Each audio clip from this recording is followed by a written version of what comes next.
And I told Mr. Studer to submit a written request for an interpretation and then go. Recording in progress. If you say no, he can, request an appeal to the BZA. I think that's the way to go.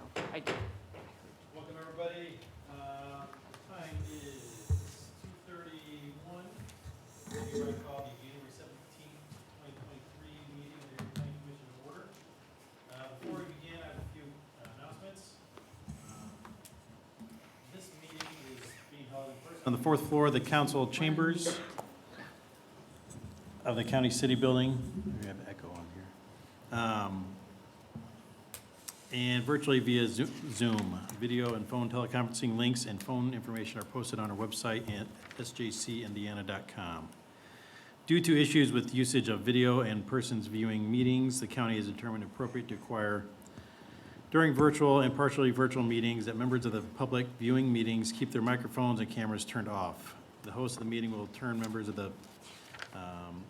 of the public microphones and cameras off. During portions of the meeting where public participation is permitted, the participating member of the public will have their microphone and camera, if any, turned on. If a member wishes to participate in the portion of the meeting, they should indicate this by using the raise hand function in Zoom and/or by messaging the host in the chat function. When on phone, please use *9 to use this raise hand feature to be called on, and you can use *6 to unmute. To use the raise hand feature on the Zoom video, please click the controls on the bottom of your screen. If you have two computer video windows open and/or have phone line active with a video window open at the same time, you'll create an echo effect, making hearing you impossible. Please choose one option. Regarding public comment, I will first ask for any public comment for those sitting in the chambers, and then the auxiliary seating in the building. Once those in person have provided their comment, those calling into the meeting remotely will be given the opportunity to provide public comment. Sign-in sheets for public comment have been removed to prevent everyone touching the same pen. For this reason, please clearly state your name and address. Please do not be surprised if you are asked to spell your name for the record. Your speaking time will not start until after this is done. Now that announcements are over, may we please have the roll call, Shelley? Mr. Devon, Present? Mr. Hawley, Present. Ms. Hannon, Present. Dr. Thacker, Present. Ms. McCombs, Mr. Krasinski, Mr. England, Present. Ms. Gendron. Thank you, Shelley. We are a 9-member commission. We currently have 5 members present in person and 0 members attending virtually today. If any petitioner would prefer to have their petition heard with more members present, they may ask the staff to have their item tabled to a future meeting when more members might be present. Before we get to petitions, we have a few administrative items to attend to. Beginning of the new year, we have to deal with election of officers and appointment of different committee members. Do I do for president or no? This would be one of those things that's kind of like custom. You could do it, or you could have me do it. It's up to you. Why don't you go ahead? Okay, so for election of officers, we need a nomination for president. Make a motion that we retain Mr. Devon as president. Okay, are there that motion. any competing Bob Hawley. nominations for president? I don't hear any. And for efficiency's sake, are there any nominations for vice president? I make a motion to nominate Bob Hawley as vice president. Second. Okay. Any alternate nominations for vice president? Hearing none, the current slate of officers to be voted on are Mr. Devon as president and Mr. Hawley as vice president. All in favor? Aye. Any opposed? Okay, back to you. Thank you. We also have the appointment of the Plat Committee. The Plat Committee is comprised of the county surveyor, who is now Robert Krasinski, with John Law as the alternate. From engineering, Sky Metters, with Hannah Parkhill as the alternate. From the building department, Randy James with Zach, is that Lute, Correct. as the alternate. From the health department, Mark Espich with Brett Davis as the alternate. And fire, we have Ron Melsner. We do not have an alternate from fire. Oh, we don't have any nominations, right? Do we have a motion to approve the Plat Committee for 2023? Bob Hawley, so moved. Second, Jerry Thacker. A motion and second to approve the Plat Committee members. All those in favor, state by saying aye. Aye. All those opposed, same sign.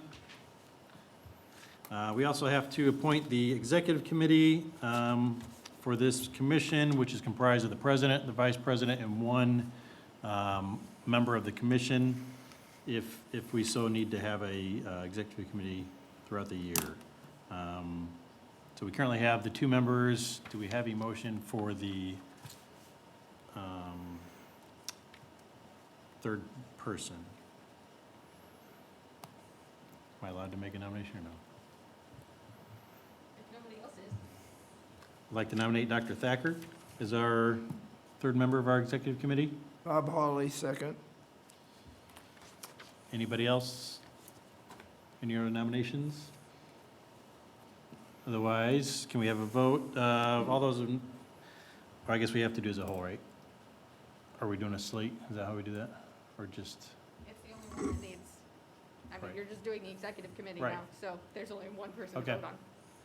so all those in favor of Dr. Thacker joining the executive committee, say aye. Aye. Aye. All those opposed, same sign. Motion carries. We have appointment of the ABZA representatives, and I don't have that. Presently, Robert Hawley is our county representative, and our town representative was previously Jim Moffett with New Carlisle, and Molly has agreed to take that over. Unless there's no other option, or no other, Tom, you would be the only other eligible another board committee. if you want to. board member other than Elizabeth McCombs, and then Osceola's spot is vacant right now.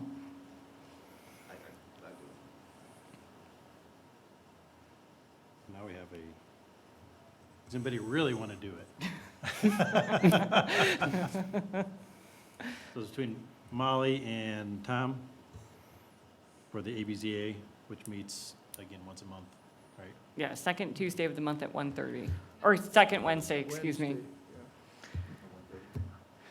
1:30, yeah. Do we need to put that for a vote, or anybody? Randy, he'd Well, be right now asking we for have to have nominations. official firm nominations, so somebody needs to make a nomination, and then it needs to be seconded. And then you ask for other nominations, and that needs to be seconded.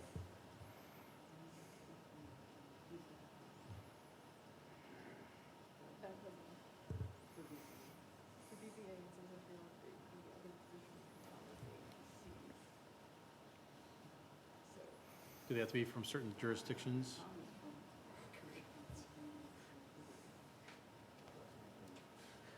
Okay. Is it just two members from any jurisdiction, or does that No. matter for One is ABZA? from the county. Yeah, one has to be a county representative and one is a municipal representative. Here, And Bob's our county representative. correct. I think Bob is the only one who would be eligible. Me. You, yes, you. I'm good with Bob doing it. Sorry, Bob. So unfortunately, Mr. England, I think that you might be disqualified to be a member of the BZA because you're a member of an elected office as a town council member. And the BZA has a specific weird statutory restriction that one of the things is, it says none of the members of a Board of Zoning Appeals may hold an elected office and then it has a restriction on certain appointed offices. So, I know, all right. sorry. No, we appreciate You put yourself that. Thank forward. you. We appreciate the initiative. Usually we're begging for people to do it, so. So with that, I will nominate Molly Hannon and Bob Holly as our two members of our ABZA representative. There's a long Second. going back in PC. Is there?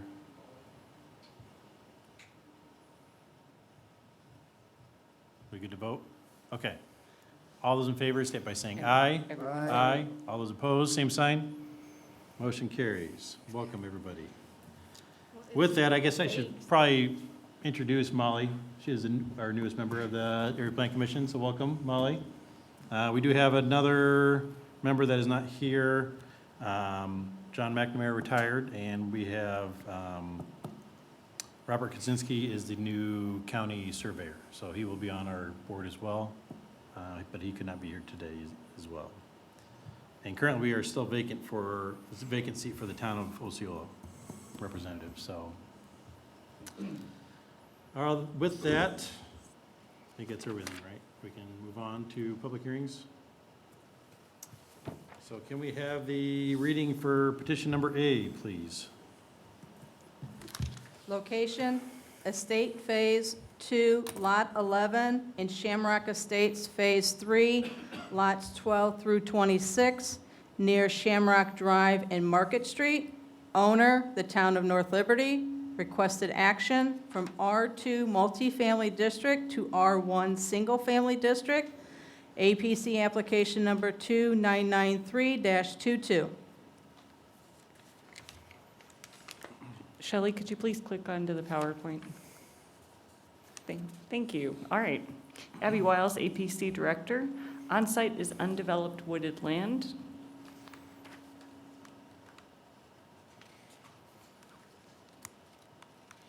Sorry about that. And surrounding land use to the north is an undeveloped forested parcel and North Liberty Elementary School. To the east is agricultural field with a farm dwelling. To the south is a multifamily duplex development for seniors and a vacant wooded land. And to the west is a multifamily duplex development for seniors, as well as an apartment complex zoned R2 multifamily district. The current subdivision is zoned R2 multifamily. The abutting school, North Liberty Elementary School, to the northwest. The northern portion of the property proposed to be rezoned. The southern portion of the property proposed to be rezoned, looking north and then looking south. For the site plan, the petitioner has provided the recorded plat of Shamrock Estates Phase 3. This was recorded, but secondary approval is still in process. Also shown on the plat is the other parcel proposed to be rezoned, Lot 11 of Shamrock Estates Phase 2. So the intent of the rezoning is to develop a new single-family subdivision and to bring the zoning in line with the proposed land use. In looking at the state's criteria that we must consider for rezoning, the comprehensive plan, North Liberty's 2022 comprehensive plan shows these as single-family residential. In looking at the current conditions and character, the surrounding area is residential use, and the most desirable use would be residential to complement surrounding land uses. Conservation of property values should not be adversely affected, as this is a residential area. The proposed land use is single-family residential. And in responsible growth and development, it would be responsible to expand residential uses in the town where it's served by utilities. Happy to answer any questions, and the petitioner is present to speak to the request. Thank you, Abby. Any questions by the commission? Oh, and I apologize, we did receive one letter in favor of the proposed rezoning from Pam Elkin. Thank you. If there's no questions, may we have the petitioner, please?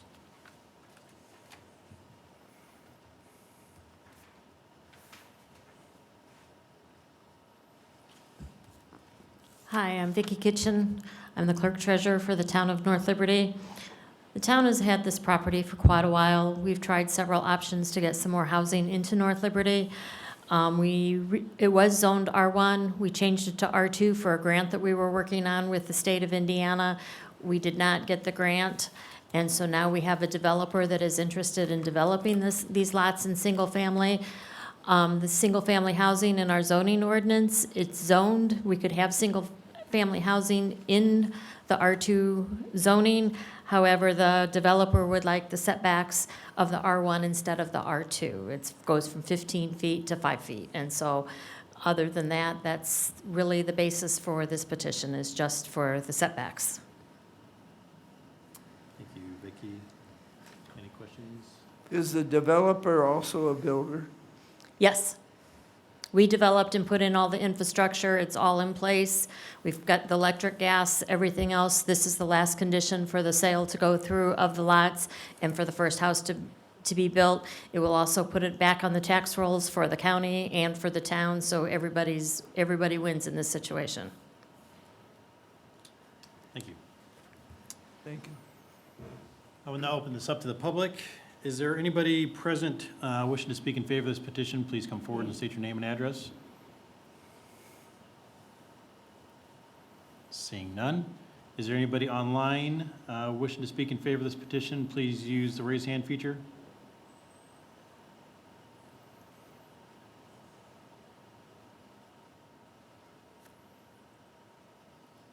Seeing none. Is there anybody present wishing to speak against this petition? Please come forward and state your name and address. Again, seeing none. Anyone online wishing to speak against this petition, please use the raise hand feature.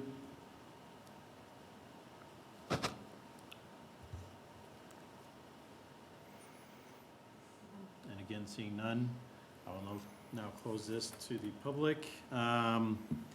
Any last questions by the staff? Otherwise, may we have a motion?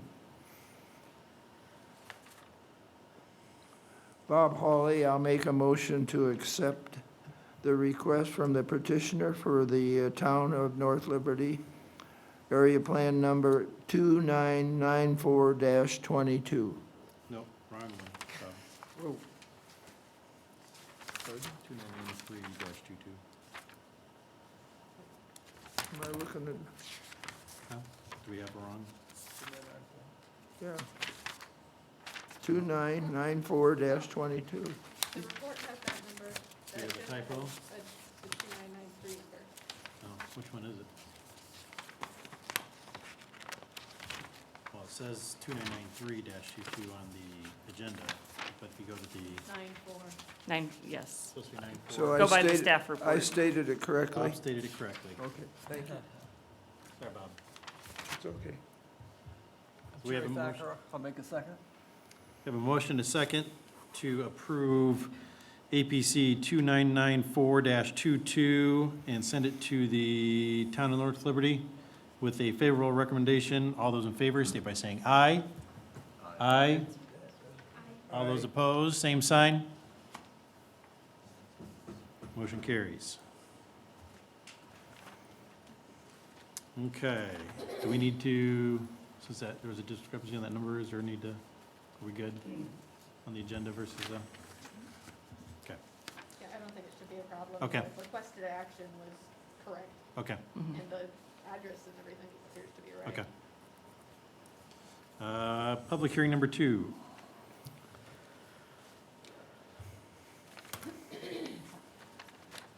Location, 18490 Dunn Road.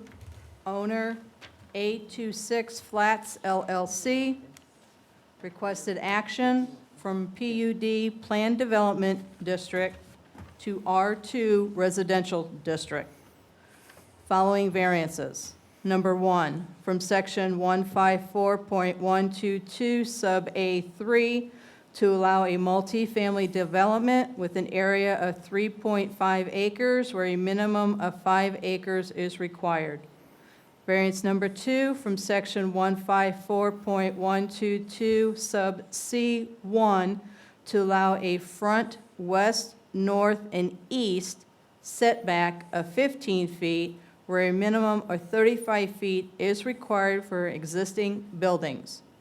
Variance number 3, from Section 154.122 Sub C3 to allow for a rear south setback of 15 feet where a minimum of 40 feet is required for a new multifamily apartment building. Variance number 4, from Section 154.122 Sub F1 to allow for a maximum gross density of 49 units per acre where 12 units per acre is permitted for a multifamily development.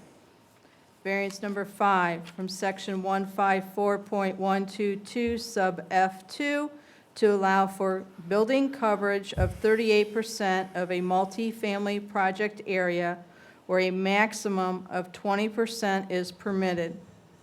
Variance number 6, from section 154.122 sub F3 to allow for livable open space of 18% of a multifamily project area where a minimum of 52% is required. Variance number 7, from section 154.122 sub F7A to allow for a 12-foot distance between 3-story multifamily apartment buildings where a minimum of 40 feet is required. Variance number 8, from section 154.419 sub A1 to allow for off-street parking area, drive aisle width of 23 feet where a minimum of 24 feet is required.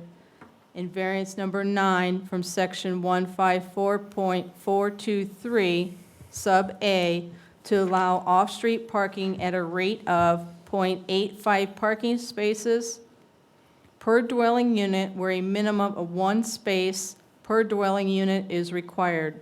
APC application number 2995-22. All right, thank you, Shelley. This is Sean Klein, Area Plan Commission staff. So the petitioner is requesting a zone change from PUD planned unit development to R2 residential district for the area outlined here. These are the Irish Flats apartments. They're bound by Dunn, Burdett, and Willis.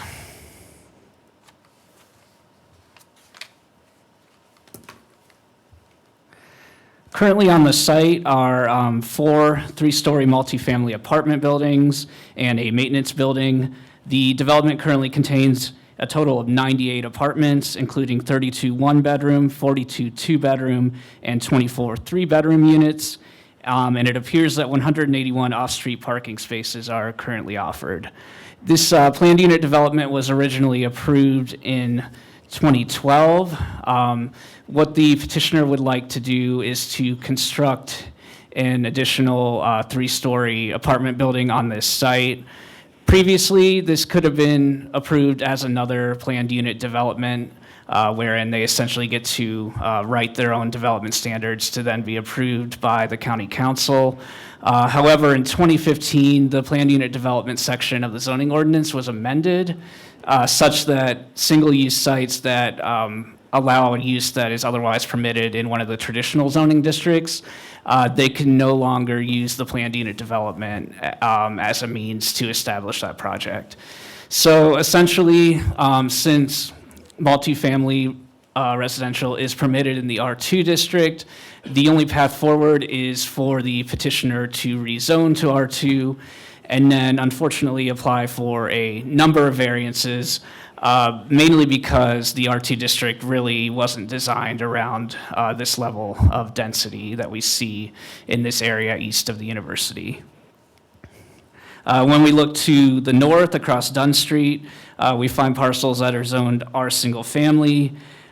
7 of these 8 parcels appear to be vacant at the moment, and they are owned by the University of Notre Dame. The parcel at the corner of Dunn and Burdett Street is the one that does contain a single-family dwelling. Shelley, can you click back on that? Oh, thank you. Perfect. And there's, looking across those vacant parcels from the east, to the east of the site, there are properties zoned R single family.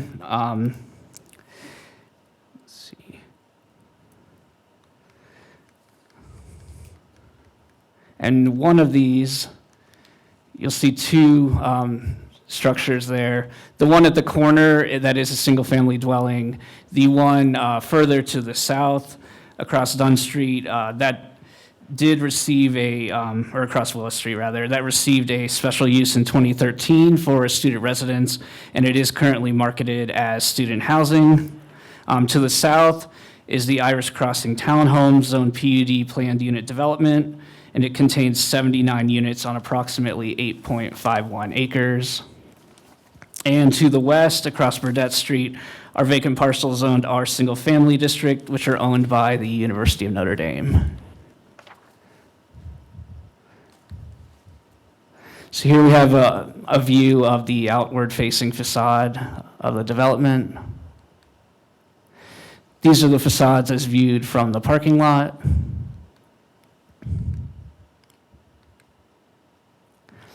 This is the view of the development from that Irish Crossing Townhomes PUD to the south. This is the existing maintenance building on site. That will be demolished should the rezoning and variances get approved, and that's part of where the additional apartment building will be constructed. And then you can also see what Irish Crossing Townhomes, what it looks like as viewed from the parking lot of this development.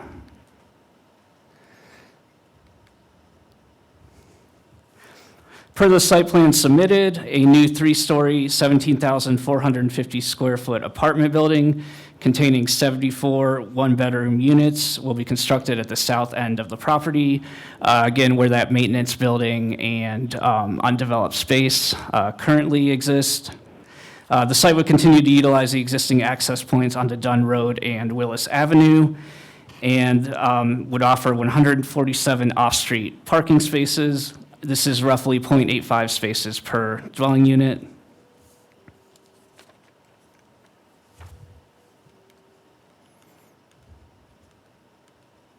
When we look at the past development in this area, the area that's generally to the east of the university, between Dunn Road and Van Ness Street, there have been a number of successful rezonings since 2004 to allow for more dense residential, both in the form of condos, townhomes, and apartment buildings.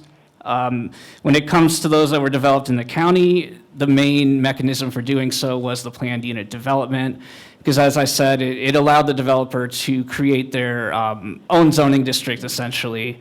And in this case, they were able to develop a multifamily one, which was appropriate for the demand for higher density multifamily in this area, as well as the walkability and the access to utilities. The petitioner is requesting from the Area Plan Commission approval for access from non-arterial streets. That is a requirement of the RT district to which it's being rezoned. They don't need to request a formal variance, but this is another approval that you'll have to offer for them to proceed with the project as it's anticipated. The site would continue to be served by South Bend Sewer and Water.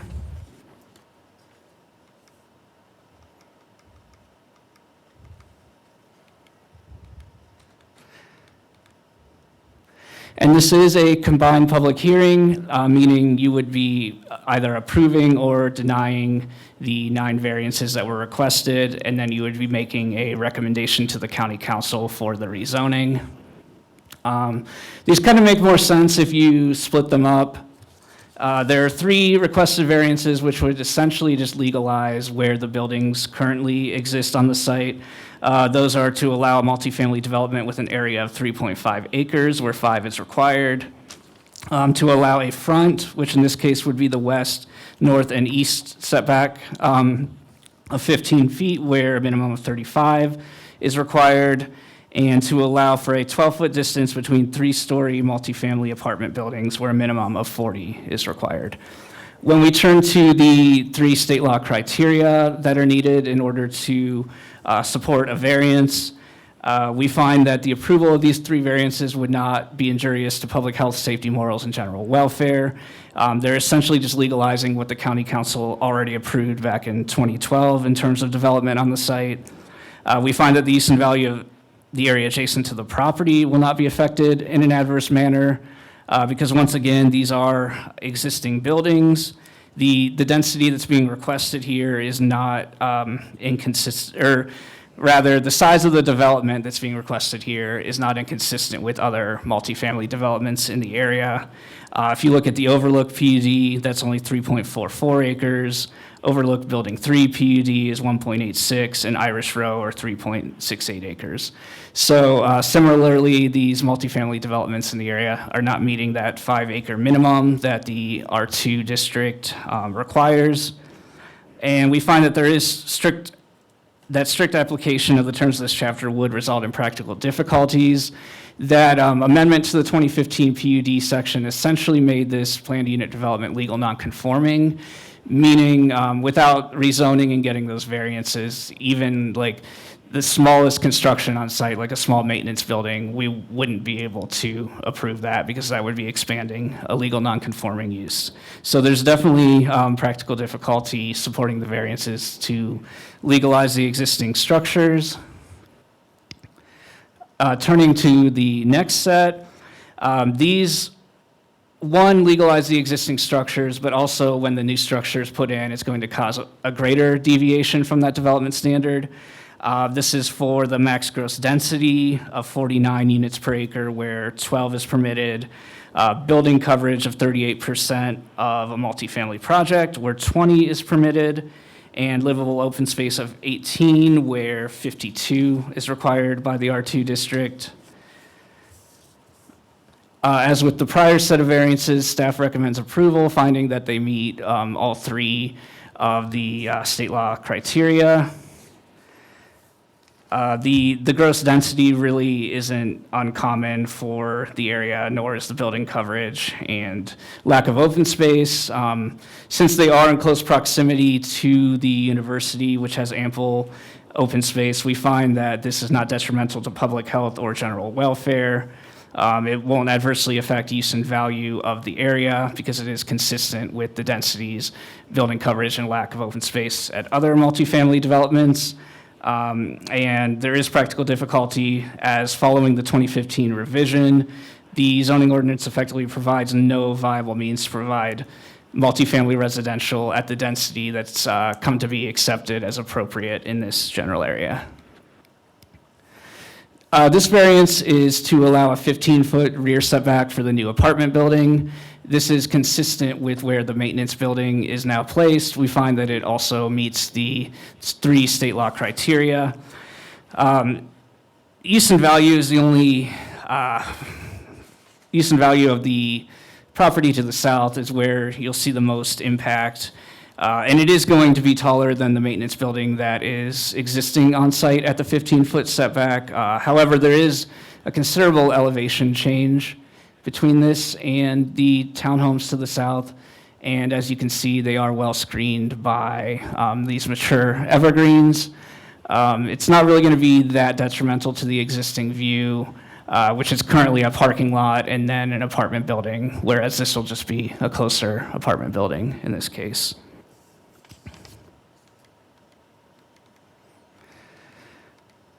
And then turning to the final 2 variances, these are related to drive aisle widths and the number of parking spots provided. Drive aisle width was reduced by 1 foot at the request of staff, which allowed the new apartment building to meet that existing 15-foot setback.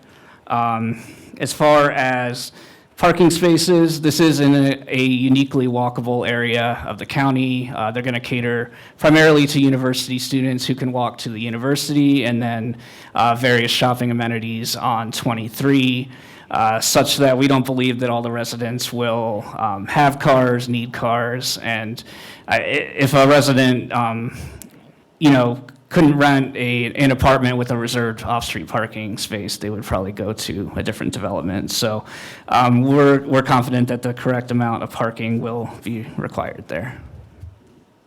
As such, staff finds that each of the variances meet the 3 criteria in state law, and we recommend approval of the 9 variances. Turning now specifically to the rezoning from PUD to R2 residential. We have the 5 criteria in state law. As far as the comprehensive plan goes, it doesn't contemplate any specific uses for this area. However, the Morningside neighborhood plan, it does provide for higher density residential in this area south of Dunn in order to kind of protect the neighborhood on the north side of Dunn there that's still traditionally single family.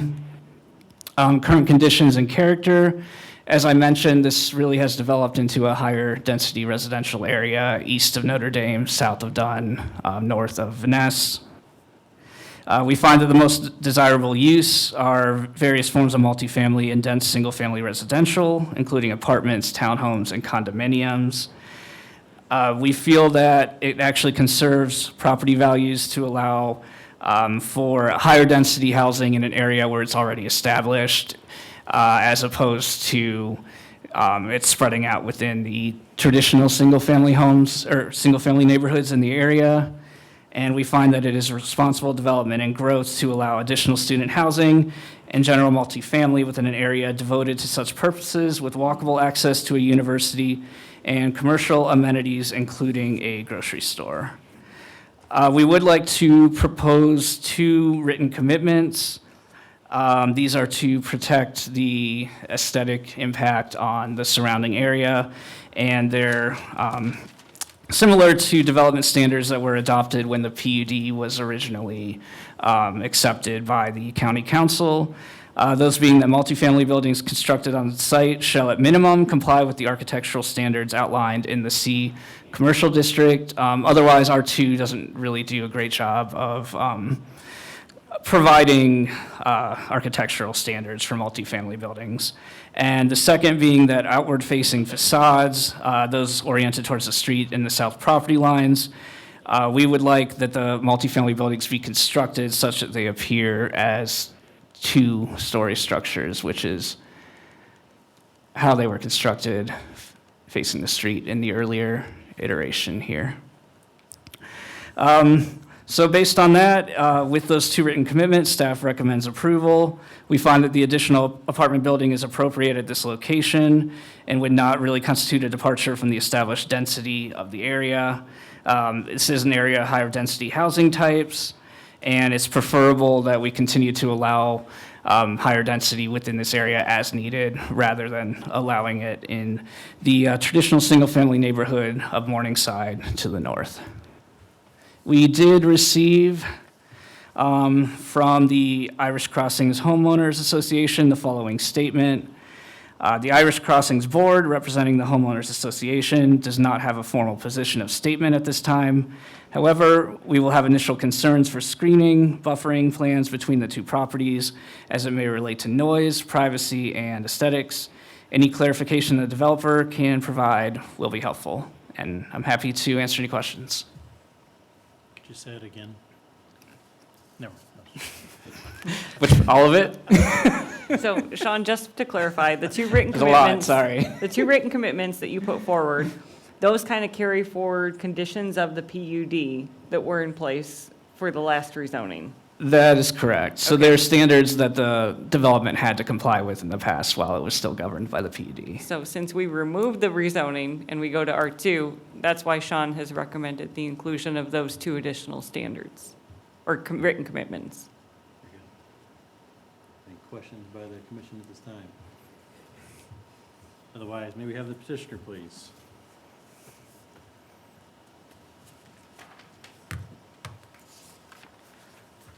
Mr. President, members of the Area Plan Commission, my name is Stephen Studer. I'm an attorney with the law firm Creed DeVault with office at 4101 Edison Lakes Parkway, Mishawaka 46544. With me this afternoon is Mike Danch of Danch Harner Associates, who will be able to respond to particular questions regarding the variances, should you have any. And also, the developer had flown in from New York to be with us today as well. First of all, I want to thank Abby and Sean and the staff for working very hard with us. This is not something we anticipated when we first looked at adding to this development because of the change in the county zoning ordinance in 2015. We think there's a very workable solution. So the first step, obviously, is that we need to rezone from a PUD to an R2, and we would ask for your favorable recommendation to the council for that in line with the staff's recommendation. Secondly, with respect to the variances, Many of these variances, there's 9 separate variances, and there's a long list of them. We believe 6 of them are either already existing at the site or permitted under the existing PUD. The ones that are not are the 3 that I will focus on. But with respect to variances 1 through 3 and 5 through 7, either they were permitted under the PUD or they were already existing under the existing PUD. The ones that are not relate to numbers 4, 8, and 9. Number 4, as we've talked about, is the density issue. This density at 49 units per acre is in the middle of the pack. If you look at the overlook, they're at 77.55 units per acre. But this is in the middle of the pack. It's a little higher than some others, but it's certainly lower than others as well. We don't think, given the location and the density of this project and the neighborhood, this should exert any concern. We also think it's consistent with both the comprehensive, or not inconsistent, certainly with the comprehensive plan, and certainly consistent with the Morningside neighborhood plan for high-density development. So we think 49 units per acre is consistent with that. Number 8, as the staff pointed out, as Sean pointed out, the drive aisle was reduced from 24 to 23 feet. That's in order for us to maintain the existing 15-foot setback, which was allowed under the PUD. So instead of shoving the building back towards the south side, we took 1 foot out of the drive aisle. And that's why that variance has been requested, which is not part of the original PUD. And number 9 allows for reduction in the parking spaces per dwelling unit down to 0.85 from the required 1. I handed to staff today, and I just recently read an article. It kind of surprised me that California actually, January 1 of this year, prohibits any minimum parking requirements. Anchorage, Alaska, Nashville, Tennessee, a number of other cities are looking at that, particularly in high-density areas. We wouldn't recommend no parking minimums in some areas, but certainly in high-density areas like this, where you're close to Notre Dame, the students are walking, they take Ubers, they take Lyft, they take other things. The density per parking, we have found out that with as many parking spaces we had, many of those are not used because people don't get in their cars and drive to Notre Dame. It was more time to do that than it would be to walk or take some of the transportation. So we think the requirement down to 0.85 per dwelling unit is, again, not inconsistent with this neighborhood, with the project. And as I said, our experience has demonstrated that most of the parking spaces are not used. And as Sean pointed out, if somebody needs a parking space and they can't get one, they're not going to rent here. We don't think that's a concern. I would like to talk a little bit about the written commitments. We certainly have no questions, no concerns about meeting the architectural requirements. We're using the same architect, John Spalding, who developed the original property back in 2012, which I also represented the property developers back at that time. We wanted this to be a nice-looking development. We will continue to meet those architectural standards. One concern we have is with respect to the making it look like 2 stories on the back versus 3 stories in the back. In 2012, our original proposal was to have 3 stories along Dunn Road and 3 stories of windows. After meeting with the staff at that time and talking to the neighborhood, we basically wanted to reduce that mass by putting, looked like 2 stories. It is 3 stories, but it looks like 2 stories along Dunn Road, and all the out-facing areas facing the streets look like 2 stories, but it's still a 3-story building. We're not asking to increase the height of the roof. All we're asking for, however, in terms of the second written requirement, is that on the back side, we want to have 3 rows of windows. So all we're adding are rows of windows in that 3rd story. We think this makes sense, given the fact that there's a substantial change in elevation. I think it's 11 or 12 feet lower elevation, and the fact that these townhomes are already screened out by trees, and they're much higher than we are. So instead of looking into an empty parking lot, they'll be looking into a building, but there'll be windows. So again, we don't think this is inconsistent with this neighborhood development, with high-density development, but what we would request is that with respect to the 9 variances, those be approved, and also that with respect to the written commitments, we accept the first one with architectural standards, because we're going to build the same building. It's just going to be a 5th building instead of 4. But we would like not to have to accept the written waiver on the making it look like 2 stories on the back side, because there won't be any activity on that site. All the activity would take place to the interior of the parking lot. That's where people will be entering. That's will be where the cars are located. So to add this architectural detail in the back and not have those windows really doesn't serve any real purpose from our perspective. So we would ask that the commission allow just the first written commitment. And we're happy to answer any questions, certainly. Thank you, Mr. Streeter. Any questions at this time? Thank you. We'll now open up to the public. Is there anyone present wishing to speak in favor of this petition? Please come forward and state your name and address.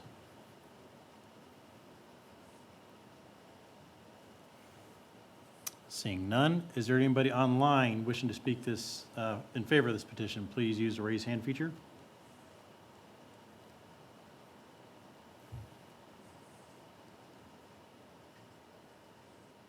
Seeing none, I will now move to anybody wishing to speak against this petition. Please come forward and state your name and address. Again, seeing none. Is there anybody online wishing to speak against this petition? Please use the raise hand feature.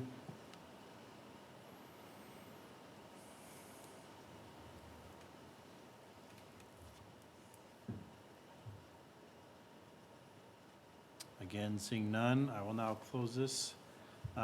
Is there any comments, staff? I guess procedure-wise, do we need to vote on the rezoning first or the variances first?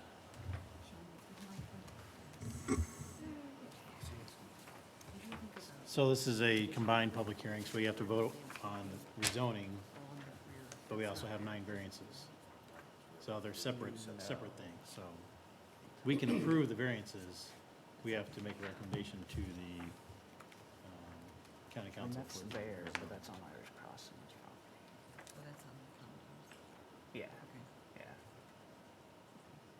I think we've done it What would you both ways, but in my mind, we would vote on the rezoning first, because the variances mean nothing unless you get it rezoned, correct?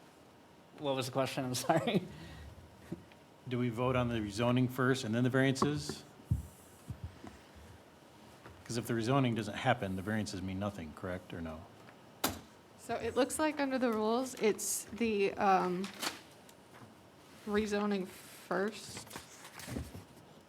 So the rezoning is the one that has the written commitments attached to it, correct? Correct. Not So- 100% clear, but it looks like that's the intention, anyway. So, we have 2 votes we got to vote on. First one, we're gonna, any comments or motion for the rezoning, but we also have to approve the written commitments or one or multiple or none in conjunction with that. If anybody has any questions or comments.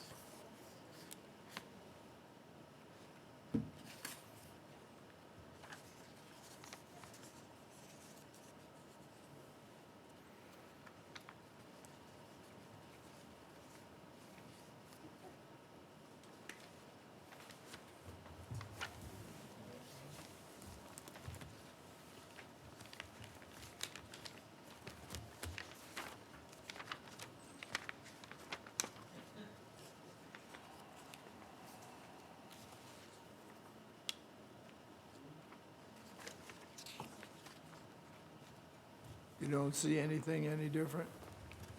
What do you mean? regarding The rezoning you want first? Rezoning. Yeah, it looks like, the way that it's written, it doesn't actually say, but it looks like it's implying the rezoning goes first. We need a motion for the rezoning, but that includes the written commitments. Bob Hawley will make a motion to accept the request for the rezoning on the property area Plan Commission number 2995-22. And is that motion to send it with a favorable recommendation, That's to subject send it to the Common Council Okay. with a favorable recommendation. And what's the position on the commitments? No, you don't, you're just sending it favorable with no recommendation on commitments? Or you're sending it favorable and you want to say with the commitments proposed by staff, with only one of them?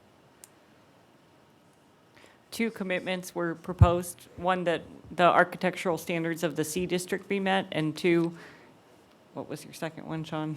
It was about it looked like a height. 2-story building on one side. Yeah, that the facade that's facing to the south resembles a And the two-story petitioner building. has asked that that second commitment not be included. And currently, your motion doesn't include any commitments. I'll leave it stand as is then. Okay. So we have a motion to approve the rezoning with no written commitments. Is that my understanding? Bob? Yeah. Do we have a second for that? Second. We have a motion and a second to approve APC 2995-22 for the rezoning to the county council with a favorable recommendation. All those in favor state by saying aye. Aye. Aye. All those opposed, same sign. Motion carries. Now we have, do you have to do individually, or can we do it as a whole for the variances? If you want to do the same thing with all of them, then you can say to approve or deny all the variances. If there are different ones that you want to do different things with, then I would say separate. So do we have a motion to approve or deny the 9 variances? 9 variances,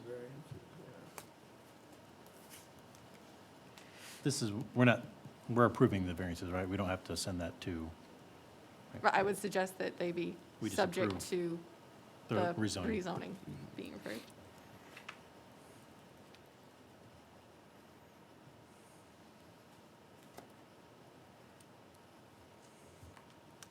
Which staff didn't have any issues with the 9 variances? Yeah, I was. We did not. Yeah, I was going to ask the same question.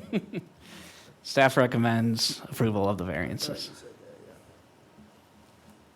subject to the rezoning. Do we have a motion?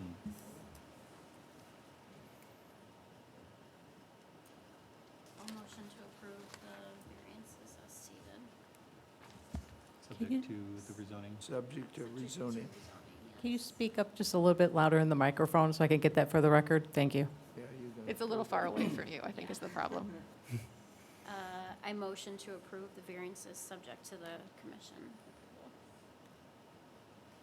Bob Hawley, I'll second that. We have a motion to second to send the, or no, a motion to second to approve the variances as presented, subject to the rezoning from the county council.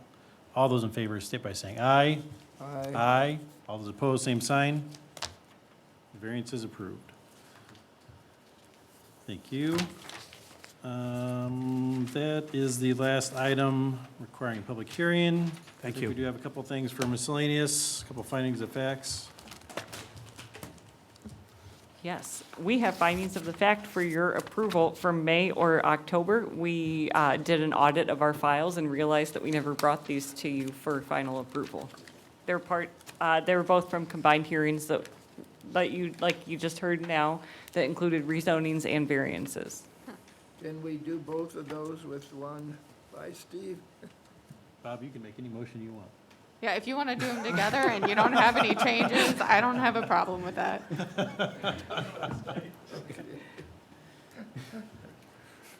Bob Hawley, I'll make a motion to accept the finding of the facts for the May 17th, 2022 meeting, and also the finding of the facts for the October 18th, 2022 area plan meeting. Do we have a second? I'll second that motion. We have a motion and a second to approve the findings of the facts. All those in favor state by saying aye. Aye. Opposed, same sign. Finding facts approved. Executive Director's Report. Abby. All right. I'm going to do a rundown of some petitions that have been filed with you all but have not made it on your agenda for public hearing just yet. Okay, so we have a rezoning from R Single Family to I Industrial on Bittersweet Road. Petitioners Blue Apple LLC for Genesis Products. That was filed in, I believe, August, and it will need to be heard by you all no later than the February meeting, because we have a requirement in our bylaws that if the petitioner has failed to let a petition be heard within 6 months from the date of filing, we are to withdraw it, and then they can refile it if they so wish. So Genesis will, or Blue Apple LLC will have to be heard by you February, or it will need to be withdrawn and refiled. The written commitments, the termination and revisions of the written commitments that were assigned for rezonings for redevelopment commission-owned property and Sebasti-owned property in the IEC are in the same boat. They were filed in August. They'll have to come to you next month. Otherwise, they'll be withdrawn and refiled. We also have another rezoning that's been filed from commercial and single-family to commercial for a proposed gas station at the corner of Dragoon and Elm.